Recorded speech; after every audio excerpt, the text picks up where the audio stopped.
Jak moc bylo těžké dotahovat takovýhle stav? Vždycky jsme museli dotahovat. Tak bolo to ťažké, hlavne prvých 10 minút na nás vlietli a dali rýchlo gól, nám sa podarilo vyrovnať potom po našej chybe. Dali pred koncom gól, ale myslím si, že od tej druhej, tretej tretiny sme už mali zápas vo svojich rukách. Točili sme 4 liny, jazdili sme a tých beci ako keby prestali stíhať s nami. Jaké jsou pocity v týmu po takhle vydařeném nebo vydřeném utkání a výhře?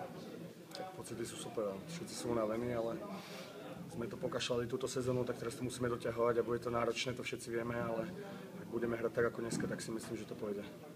A na závěr bych měl jednu otázku, na co bys pozval všechny pardubické fanoušky na neděli, na Spartu? Tak nech nás prídu povzbudiť, hlavne nech nepískajú po jednej zlej nahrávke, ako to bolo minulé, alebo keď sa niečo nevydarí. Tu sa každý snaží maka na 200%. A určite to nepomáha tým hráčom, už som to veľakrát povedal. Sú fantastické publikum, ale keď sa vyhráva, ale my potrebujeme tu pomôcť, aj keď sa nedarí, alebo sa prehráva. Takže to by som skôr apeloval na to, aby to bolo tak.